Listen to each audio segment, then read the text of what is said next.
Hey guys, કેમ છો? I hope you all are good. હું બી મજામાં છું.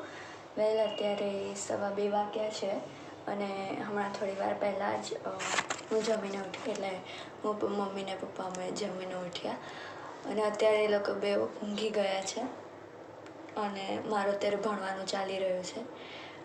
હવે 2 દિવસમાં ઉત્તરાયણ આવે છે, બટ હું બહુ એક્સાઇટેડ નથી કારણ કે મને પતંગ ચગાવતા નથી આવડતું. કંઈ વાંધો નહીં, નેક્સ્ટ યર તો શીખી જ જઈશ.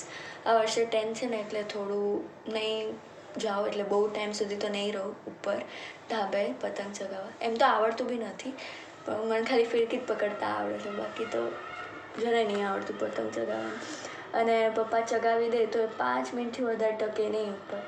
કાંઈ વાંધો નહીં, નેક્સ્ટ આવતા વર્ષે તો શીખી જ જઈશ, વાંધો નહીં.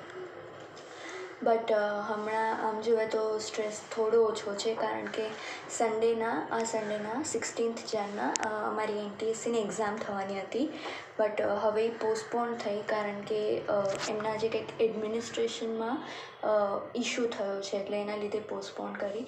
બટ હજી ડેટ નથી આપી કે ક્યારે આવશે એનટીએસસીની એક્ઝામ. એની પ્રિપરેશન મારી બહુ ઓછી થઈ હતી.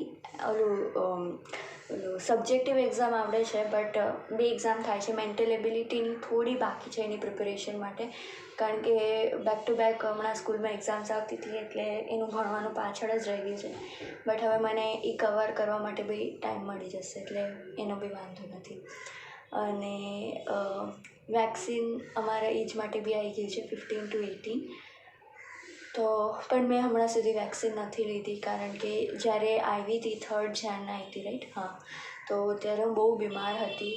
મને વોમિટિંગ ને બધું બહુ થતું હતું, એટલે મમ્માએ કીધું કે હમણાં વેક્સિન ના લે તો જ સારું, કારણ કે ઇમ્યુનિટી ઓલરેડી લો છે અને વેક્સિન લીધા પછી તાવને બધું આવે છે, એટલે વધારે ઇમ્યુનિટી લો થઈ જાય.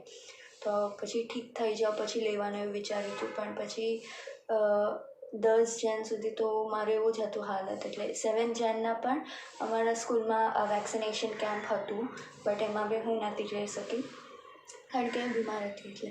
બટ હવે મમ્મીના ઓફિસમાં થશે ને તો ત્યારે જવાનો વિચાર છે, કારણ કે કદાચ એનટીએસસીની એક્ઝામ જ્યારે આપવાની હોય ત્યારે ઓલું વેક્સિનેશનનું સર્ટિફિકેટ આપવું પડે, તો કરાવવું તો પડશે જ.